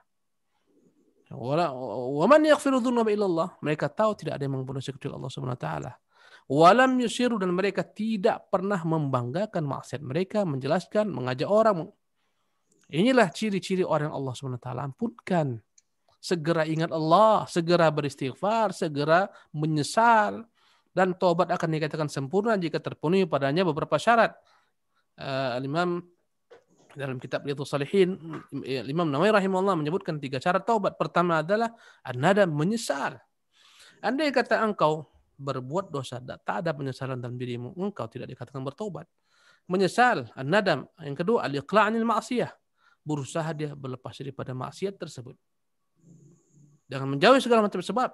Subhanallah. Andai kata kau takut bermaksiat kepada Allah Subhanahu wa taala, jauhi semua sebab kemaksiatan. Ya. Sebagaimana Yusuf alaihissalam, dia khawatir bentengnya jebol. Karena seluruh wanita istana telah tergila-gila dengannya. Apa dimintanya? Rabbi sijnu ahabbu ilayya, ya Tuhan. Sungguh yang namanya penjara lebih kucintai. Dia ingin menjauh daripada fitnah wanita ini. Begitulah engkau, andai kata engkau ingin taubatmu sempurna, jauhkan, putuskan semua sarana kepada kemaksiatan. Allahu Akbar. Ini yang kedua. An-nadam, al-iqla'. Yang ketiga adalah al-azmu ala adamil auda. Berjanji tidak mengulangi kembali. Berjanji tidak mengulangi kembali. Andai kata engkau tidak punya niat dan janji dalam hatimu untuk meninggalkan maksiat tersebut, engkau bahkan ingin mengulangi kembali, itu tidaklah namanya taubat. Tapi ketika engkau telah mengumpulkan 3 hal ini, dalam dirimu ada penyesalan, dalam dirimu engkau telah meninggalkan maksiat tersebut, engkau berjanji tidak mengulangi kembali, sempurnalah taubatmu. Meski kala engkau berbuat kembali. Kalau engkau berbuat lagi, taubat lagi. Taubat yang pertama itu sah ketika terpenuhi syarat-syarat tadi. Engkau mewajibkan dirimu untuk taubat yang kedua. Ustaz, setelah aku taubat sempurna, datang lagi maksiat itu. Taubat yang ketiga. Ya, taubat itu Allah akan terus-menerus terima sebelum muncul 2 tanda. Maka tanda syarat-syarat taubat ditambah oleh ulama, ya, jangan sampai taubat tersebut terjadi setelah matahari terbit dari arah barat. Tertutup pintu taubat. Jangan sampai taubat itu muncul ketika roh telah tiba di kerongkongan. 3 tambah 2 sudah 5 syaratnya. Taubat akan diterima sebelum matahari terbit di barat, sebelum roh tiba di kerongkongan. Andai kata engkau tahu kapan kau mati, selesai. Sebelum mati 1 hari kau bertobat. Masalahnya tak ada yang tahu kapan dia mati. Subhanallah. Jadi jemaah sekalian, ini syarat taubat. Kemudian tambahkan 2 hal lainnya. Jika berkaitan harta, taubatmu tak akan pernah Allah terima sampai kau kembalikan harta yang kau ambil dengan tidak hak. Yang ketujuh, jika berkaitan dengan pelecehan seseorang, kau hina, kau ejek, wajib minta daripadanya maaf. Ya, minta tahallul agar dimaafkannya. Ya, agar dengan itu Allah Subhanahu wa taala terima taubatmu. Karena hari kiamat yang berkaitan dengan hak manusia, Allah tidak akan pernah selesaikan sampai kita selesaikan sendiri. Di dunia ini, kalau nggak selesai di dunia, di hari akhirat Allah akan tuntut, subhanallah, kezaliman antara makhluk. Jadi hadis tadi bukan menjadi sarana untuk engkau mempermudah-mudah dirimu berbuat maksiat. Ustaz, kan kullu bani Adam khata'un. Tidak. Salah besar. Maka banyak-banyaklah engkau berdoa kepada Allah agar Allah selalu memberimu hidayah untuk bertobat dan kembali kepada Allah Subhanahu wa taala. Naam. Baik, jazakallahu khairan Ustaz. Ini ada lagi pertanyaan dari mahasiswa juga. Ada beberapa pertanyaan, kayaknya sama. Intinya bagaimana kita memanajemen waktu kita dengan HP. Ya, karena manajemen ulangi memanage waktu karena tersibukkan dengan HP, Ustaz. Kesibukan dengan handphone. Masya Allah. Handphone. Bismillah, ya. Bismillah, alhamdulillah, wa ba'd. Para mahasiswa sekalian, ujian yang paling dahsyat yang kita hadapi di masa ini adalah ujian handphone, Android, iOS dan semacamnya. Ini ujian yang paling berat, yang menjadi penyakit orang-orang kota secara umum. Tapi tidak orang-orang yang tinggal di pedalaman, yang tak dapat sinyal, mereka aman daripada penyakit ini. Subhanallah. Banyak orang-orang tergelincir dalam kubangan-kubangan maksiat gara-gara handphone. Subhanallah. Apalagi mahasiswa, para pelajar. Bagaimana caranya supaya engkau selamat daripada fitnah handphone? Itu yang perlu kita ketahui. Pertama, engkau banyak-banyak berdoa kepada Allah Subhanahu wa taala. Karena hanya Allah lah yang mampu menyelamatkan manusia dari segala macam keburukan. Allah yang memberikan kepada kita ilham, taufik kepada kebaikan. Fa'alhamaha fujuraha wa taqwa. Allah bentangkan kepada kita 2 jalan. Allah memberikan kita taufik untuk mengikuti kebenaran. Subhanallah. Maka yang pertama, banyak-banyaklah kau minta kepada Allah Jalla wa'ala agar Allah membimbingmu untuk mencintai ketaatan, mencintai keimanan, Mintalah kepada Allah agar Allah membuat engkau benci kepada kemaksiatan. Jamaah sekalian, mahasiswa sekalian, salah fatal ketika kita bergantung dengan diri kita yang naif ini. Salah kaprah. Banyaklah kau menangis, mengadu kepada Allah, Tuhan, bimbinglah aku kepada kebaikan Tuhan. Hatiku ini selalu mau bermaksiat kepadamu. Pandangan mataku, tanganku Tuhan. Bimbing aku keluar daripada maksiat ini. Baca doa yang Rasul ajarkan. Ya, Allahumma ati nafsi taqwaha. Tuhan, berikanlah diriku ini ketakwaannya. Wa zakkiha anta khairu man zakkah. Tuhan, sucikanlah hatiku ini. Engkaulah sebaik-baik zat yang mensucikan. Anta waliyuha wa anta maulaha. Engkaulah pemilik jiwaku ini dan engkaulah yang mengaturnya. Doa kepada Allah. Ya. Anas bin Malik mengatakan, aku selalu mendengar Nabi SAW berdoa. Ya muqallibal qulubi tsabbit qalbi ala dinik, wahai zat engkau yang membolak-balikkan hati, kokohkan hati kami di atas agamamu. Kata Anas, ya Rasulullah, apakah engkau takut dengan kami, Rasulullah? Kata Nabi kepada Anas, wahai Anas, sungguhnya hati manusia dicari jemari Allah. Dia membolak-balikkan sebagaimana dia kehendaki. Maka berdoalah sebanyak-banyaknya kepada Allah. Doa yang Rasul ajarkan, Allahumma habib ilainal iman. Tuhan, buatlah kami cinta kepada keimanan, wa zainhu fi qulubina, hiasilah dalam hati kami, wa karrih ilainal kufra wal fusuq wal isyan. Buatlah kami benci kepada kekufuran, kefasikan dan kemaksiatan. Doalah kepada Allah Subhanahu wa taala. Maka yang pertama, engkau banyak berdoa kepada Allah Subhanahu wa taala. Gunakan waktu-waktu yang mustajab antara azan dan iqamat. Kata Nabi, ad-du'a bainal adzan wal iqamati la yurad. Doa antara azan dan iqamat tidak ditolak Allah Subhanahu wa taala. Ketika sujud, aqrabu ma yakunul abdu min rabbih fa huwa sajidun. Sedekat-dekatnya hamba dengan Tuhannya adalah ketika dia sujud. Selepas azan, apabila engkau mendengar azan, katakan sebagaimana katakan muadzin itu, langsung kau berdoa. Itu tempat yang mustajab. Sebelum salam, di penghujung salat, ketika malam hari, ketika puasa, ketika safar, cari tempat-tempat yang mustajab ketika engkau berdoa. Hendaklah engkau berdoa dalam hati yang khusyuk. Allah tak akan menerima orang berdoa yang hatinya lalai. Agar Allah terima doamu, hendaklah kau sempurnakan apa yang kau makan. Jangan kau makan yang haram. Andai kata orang ingin doanya dimustajabkan Allah SWT, perbaikilah apa yang dimakan. Jangan yang dimakan yang haram. Subhanallah. Berkatalah salah seorang yang mengeluhkan doanya tidak dikabulkan Allah. Dia katakan, ya atib mat'amak tujab da'watuk. Perbaikilah makanmu. Dari mana dapatnya, sumbernya, asalnya, akan dikabulkan doamu. Maka yang pertama engkau berdoa kepada Allah Subhanahu wa taala. Yang kedua, ya, agar selamat daripada fitnah handphone ini. Ya, yang kedua, hendaklah engkau senantiasa, setelah engkau banyak berdoa kepada Allah Subhanahu wa taala, yang kedua, hendaklah engkau senantiasa mencari teman-teman dekat yang baik. Kata orang Arab, as-sahibu sahib. Teman itu akan selalu menarik. Ya. Teman dekat tidak hanya terbatas teman yang berjumpa fisik dengan fisik. Teman dekat dalam jejaring sosial lebih mudah. Cari teman-teman dekat mengingatkan engkau kebaikan-kebaikan, men-share ilmu kepadamu dan semacamnya. Cari orang-orang semacam ini. Subhanallah. Carilah teman dekat. Apabila engkau senantiasa berteman dengan orang-orang fasik, akan menggiringmu kepada kefasikan. Ya, maka carilah teman-teman dekatmu yang baik, yang saleh, baik dalam dunia maya maupun dalam dunia nyata. Cari teman-teman yang dekat. Subhanallah, ya. Maka setelah itu yang ketiga, banyaklah engkau beramal saleh, karena amal saleh akan menghapuskan keburukan. Kata Nabi SAW, wa atbi'is sayyi'atal hasanata tamhuha, ikutilah keburukan-keburukanmu dengan kebaikan. Niscaya kebaikan akan menghapuskan dosa-dosamu. Kalau engkau mau Allah hapuskan dosa-dosamu, kecanduanmu kepada kemaksiatan ingin kau hapuskan, perbanyaklah buat kebaikan. Dalam berbuat kebaikan, dua niatnya. Pertama, niatnya untuk mendapatkan ganjaran daripada Allah. Yang kedua, niatnya untuk menghapuskan dosa-dosamu. Banyak kau bersedekah, banyak kau berinfak, bantu orang tuamu, berkata yang baik, bantu teman-temanmu. Ini sarana-sarana agar Allah Subhanahu wa taala mengabulkan doamu, menjauhkan pun daripada keburukan. Subhanallah. Banyak-banyaklah kau bantu manusia. Ya, banyak kau bantu manusia, Allah akan senantiasa merahmatimu ketika engkau merahmati manusia, memberikan kepadamu taufik, ya, memberikan padamu bantuan, hidayah, inayah. Subhanallah. Mungkin ini kiat-kiat agar kita selamat daripada fitnah handphone. Wallahu ta'ala alam.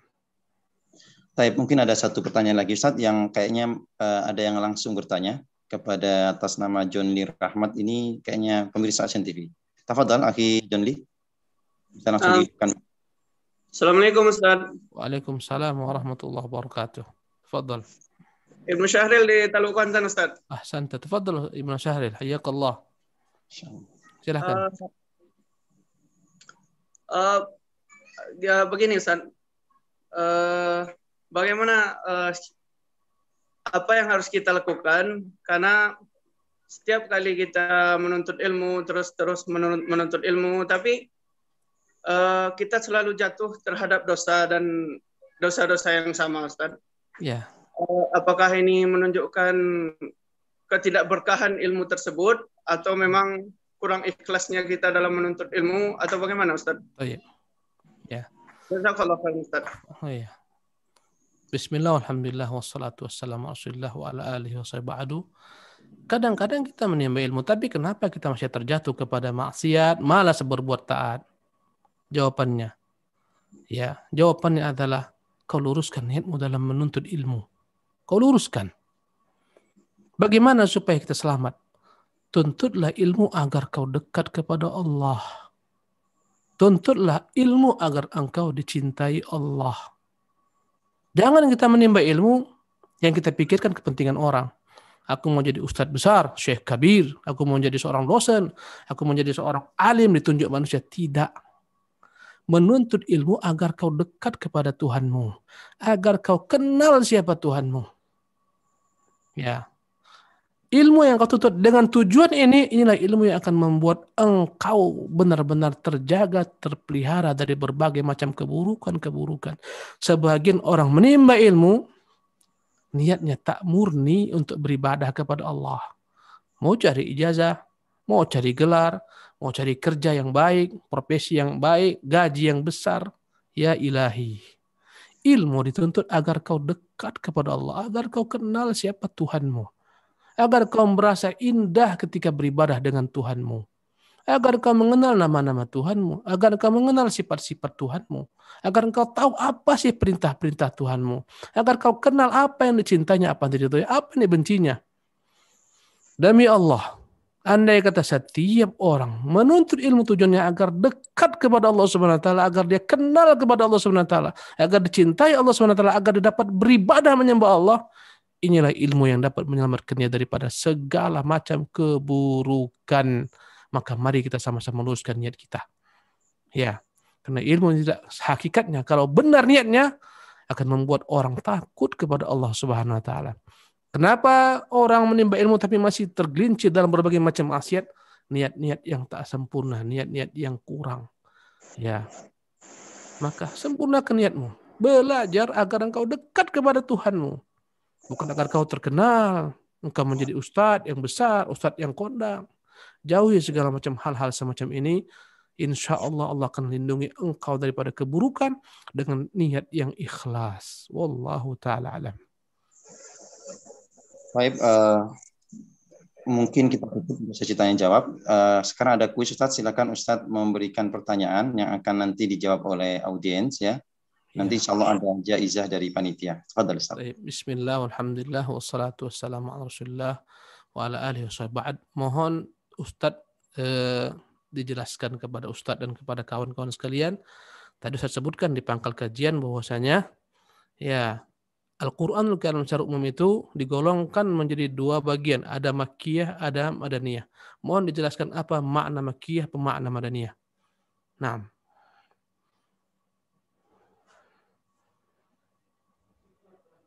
Ada dua yang angkat, silakan langsung. Yang Ikhwan bisa langsung ya. Yang Ahwat silakan masuk ke chat, ke komen. Atau gimana panitia? Karena ini kuis, silakan mungkin yang bisa jawab. Assalamualaikum. Waalaikumsalam warahmatullahi wabarakatuh. Waalaikumsalam. Man anta min aina anta ya akhi? Tafadhal. Man anta wa min aina anta? Siapa antum, dari mana? Ana Aryudi Arsad dari Kalimantan, Ustaz. Hayyakallah. Tafadhal, silakan. Nah, Ustaz, apa tadi soalnya? Apa Ustaz? Antum ulangi soalnya saya kasih hadiah. Kalau maksudnya surah Makkiyah itu surah yang diturunkan. Ulangi dulu soalnya. Antum mengulangi soal aja. Yang dimaksud dengan Antum ulangi soal, jangan dijawab dulu. apa maksud dari suratul Makkiyah dan suratul Madaniyah? Mumtaz, antum sudah paham soal, sekarang jawab. Kalau kalau suratul Makkiyah itu surah yang diturunkan di kota Makkah, Ustaz. Sedangkan surat Madaniyah itu surah yang diturunkan di kota Madinah, Ustaz. Antum datang sejak awal pelajaran atau di tengah? Agak Di terlambat, tengah. Ustaz. Makanya antum tak benar jawabannya. Salah. Kalau hanya dikatakan Makkiyah yang turun di Mekah, banyak ayat yang tidak di Mekah, tidak di Madinah. Ada yang turun di Taif, ada yang turun di Arafah dan tempat-tempat lainnya. Yang lain. Ustaz. Syukran, Ustaz. Masya Allah. Syukran al musyarakah. Ya. Ustaz, Jalil Rahmat. Iya, silakan. Siapa ini? Ibu Syahrir. Makkiyah, surat yang turun pada fase Makkah. Ulangi. Surat yang turun pada fase Makkah. Sebelum hijrah. Ya, sebelum hijrah. Dan surat Madaniyah, surat yang turun setelah fase hijrah. Ahsanta, Masya Allah, barakallah fiik. Jawaban antum benar. Hayyakumullah. Siapa ini? Tadi Ibnu Syahrir. Nah, Ustaz. Hayyakallah, Masya Allah. Di mana antum? Teluk Kuantan? Teluk Kuantan, Ustaz. Hayyakumullah. Iya, Masya Allah, antum benar jawabannya. Barakallah fiik. Nah, Ustaz, kayaknya nanti yang di chat kita akan sesuaikan dengan jawaban yang benar. Ada kayaknya akhwat yang benar juga jawabannya. Insya Allah nanti panitia akan memilih ya mana yang mendapatkan jaizah setelah Aki John Lee tadi ya. Nah, mau khairun jazak Ustaz. Kayaknya kita sudah menyelesaikan kegiatan dari awal sampai akhir. Kami sebagai panitia melalui wakil ya melalui student komite dengan ini mengucapkan jazakumullah khairan jazak kepada Ustadz yang telah meluangkan waktu. Semoga nanti kita bisa bertemu lagi untuk melanjutkan ya tafsir selanjutnya. Masya Allah Ustadz. Nah, mungkin kita akan tutup ya kegiatan ini. Jazakumullah khairan kepada kru SNTV dan juga kepada Ustadz. Subhanakallahumma bihamdik asyhadu an la ilaha illa anta astaghfiruka wa atubu ilaik. Kepada pemenang silakan menghubungi nomor yang sudah disebutkan nanti ya. Nah, Aki Jondi dan Ukti Yulianti. Nah. Assalamualaikum warahmatullahi wabarakatuh. Waalaikumsalam warahmatullahi wabarakatuh.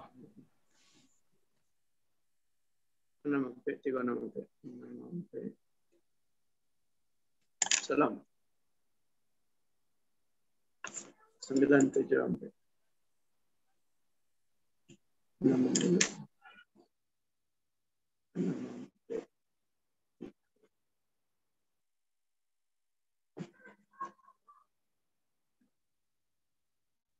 Assalamualaikum, Mr. Wahib.